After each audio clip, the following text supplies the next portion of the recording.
Maine Audubon's Visitors Center in Falmouth is located in the middle of Gilsland Farm, amidst rolling hills and waterfront views.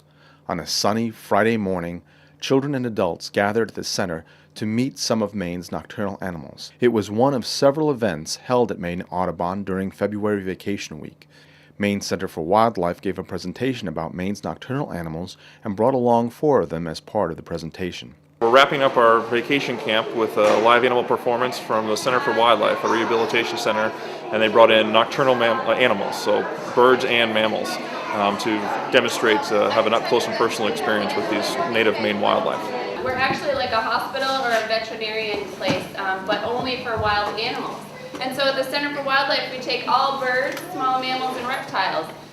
Both children and adults participated in the presentation that pointed out the dangers wild animals face. Well, hopefully, just having this really intimate experience is being inspired to care more about the wildlife that's in their own backyard. So, Maine Audubon here, we're all about protecting Maine's wildlife and wildlife habitat. So, hopefully, people when they have an experience, they really get, enjoy something. They tend to care about it more. When you care about it more, hopefully that leads to stewardship, and that's ultimately our goal: is people that just take care of Maine's wildlife and its habitat.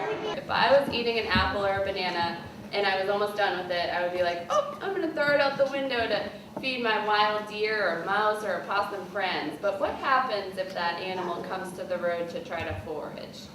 Might get hit by a car. The Center for Wildlife and Maine Audubon work together quite regularly because the Center for Wildlife is a rehabilitation center, and they are federally and state licensed rehabilitators, and we are not. But people call Maine Audubon quite a bit because they see an injured or abandoned animal, and so we refer them to Center for Wildlife. Center for Wildlife does some great programming, and they have their animals that they can use, and we don't have live animals here, and so since we work with them in conservation work, we also ask them to come and present to groups here, and so it gives them a large audience to work with, and it helps our audience connect directly with animals. Our mission is to conserve Maine's wildlife and wildlife habitat by engaging people all ages, as you can say today, young and old, through education, conservation, and action. So we're trying to get people to take action to be better stewards about the habitat that's in the state of Maine.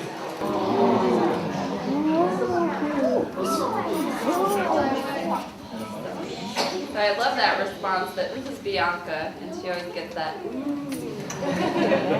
I thought the Center for Wildlife did a great job of explaining about animals and keeping it at the kid level, and the children were rapt. Their attention was definitely piqued, and they were definitely engaged too. I felt like they had great answers and were asking terrific questions based on what they knew and then trying to learn more about it. She has an incredible sense of smell, and so all of our laundry detergents or deodorant or things like that, she actually picks up all of those smells. When she's in her outdoor enclosure, everything smells pretty normal to her, so she's not doing it, but that's a great observation. When she's around people or traveling or things like that, she's always like making this little sniffing sound, and it's all of these scents. She's actually registering all these different little scents. We do lots of programs for children with live animals, so we try and do at least one per quarter. We have one every year in December with Eyes on Owls, which is a group from Massachusetts. They bring 6 or 7 live owls. We also do in the fall, we have Mission Wolf coming.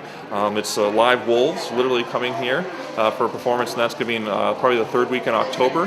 And vacation camp coming up in April 23rd, we finish that vacation camp with another live animal performance, and that one's going to be sort of a spring vernal pool theme with reptiles and amphibians. And then we just had the Center for Wildlife today, so we try and do at least quarterly, and then we have lots of other programs as well.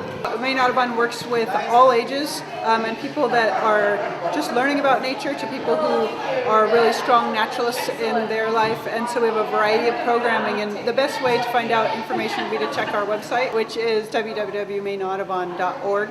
At the end of the presentation, children got to visit with the bat and put their hands on the items used in the presentation. For adults, we have field trips that happen across the state. A lot of those have a birding focus, but also just other natural history for adults that want to go along with an expert and go on an adventure somewhere they haven't been before. And then some of our more local walks at each of our nature centers. We have walks and other natural history presentations in the evenings, and times when adults have some free time, they can always come out here. Our sanctuaries are also open to the public. from dawn to dusk. So people are welcome to come. It's free.